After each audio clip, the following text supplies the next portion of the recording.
We are suffering in the United States a massive right-wing attack.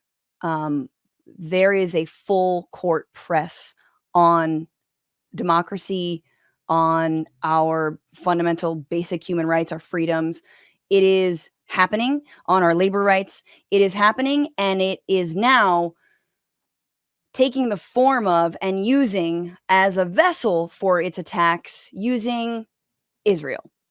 That's right. And this week we know, thanks to some reporting by Politico, some reporting by Truthout, some reporting by Jacobin, just how much the right is donating to pro-Israel causes in order to not just prop up this genocide, not just prop up militarism abroad to make hand over fist money on weapon sales and whatnot, not just to support this ethno state that, Republicans, slobber over in envy, but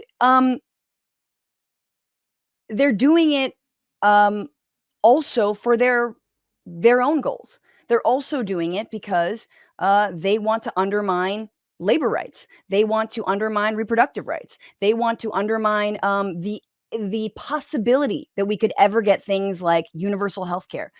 So Jacobin is reporting, first of all, the context is that AIPAC is now, we now know, the biggest donors to AIPAC are all Republicans, all of them. So this is the main Israeli lobby, and the people that they are taking money from in order to funnel into candidacies and campaigns like George Latimer, who's going up against incumbent and progressive Jamaal Bowman right now, those are all Republicans. But they're not only trying to, knock out, it's not just a Republican trying to knock out Jamaal Bowman because they care about the Jews, so-called, right? They don't. It's because they want to actually get rid of any progress that has been made on the labor front, again, on like working people gaining a few rights, on climate and environmental protections, all of that stuff. So again, we're talking about Bernie Marcus, co-founder and former CEO of Home Depot. Remember that guy? Gave $2 million to the United Democracy Project, which is part of an AIPAC super PAC. It's part of the whole conglomeration. And specifically, like, not just that, Paul Singer, hedge fund owner. Also guy who was fly fishing with Sam Alito and then had a case before the Supreme Court. Paul Singer is also donating to AIPAC and pro-Israel causes. We are facing a massive onslaught from the right using Israel as a Trojan horse. This is not just about universities. This is about our political system. And what so fucking gets under my skin is how unseriously liberals and centrists are taking this. How you have the likes of Richie Torres scolding everyone for being anti-Semitic when we criticize genocide. How you have the likes of, whatever it is, entertainment elites scolding people, right? Like about, oh, these students, why can't they just shut up? Well, what they don't understand is that we are the ones who actually take the threat of another Donald Trump presidency seriously. They are upholding a far-right candidate in Joe Biden, a far-right candidate that both Nate Silver and Ezra Klein, centrists of the most centrist, say should drop out of the race because he can't win it. And they don't even talk about Israel or Gaza. They're having us prop up their shit war criminal of a candidate so that come November, if and when he loses, they're going to blame all of us who were like, hey, he was a terrible candidate.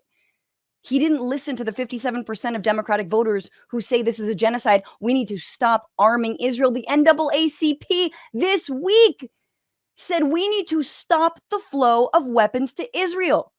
How much more can you lose? You've got a U.S. Army Army strategist resigning, a Jewish general resigning over Biden's policies in Gaza. How many more signs do you need? But no, you've got centrist libs attaching themselves to a right-wing outlet, to a right-wing cause, which is this genocide, which is the state of Israel, And when they fucking loot, when their candidate, Biden, who they somehow think is their candidate, even though their candidate really is, I mean, they're really caping for the far right at this point by supporting Israel. When that guy loses, which, like I've said, I'm not looking forward to. I don't want him to lose. I don't think he deserves to win, but I don't want him to lose. They're going to come around and blame everybody else. And it's fucking wild to me when they're the same ones supporting candidates who are taking Republican money right now. I cannot wrap my mind around liberal Zionists. I cannot. There is no excuse for you. I'm not even talking about dead children yet. I literally cannot wrap my mind around you. You're willing to implode labor rights, in my environmental policy. I'm talking about Biden. These are Biden's legacies. He's willing to implode that over a country that doesn't even want him to be the president of the United States. A far-right movement. Israel right now is looking at the parliament in the EU, seeing the rightward shift, and they're super excited. There's a headline out of Haaretz saying Israel sees right-wing shift in EU parliament and gets excited or thinks it's going to be a win for them. This is a right-wing project. I'm not saying Israel doesn't have the right to exist. I'm just telling you this is a right-wing project. So don't come looking at us when your precious democracy that only the fucking real ones are fighting for crumbles because you set it up. You allowed all this Republican money to funnel into the coffers of bad faith motherfuckers. So I'm just already pissed. I'm already pissed. And again, I don't relish in this. I don't want to be right. And I do not want Biden to lose in November, but fuck. What's going on, Frantifa? If you haven't already, subscribe to this channel right now. Hit that button. And also, you can become a patron and support the show every single week. Get access to bonus episodes and exclusive merchandise. Patreon.com/Bitchuation Room. Do it.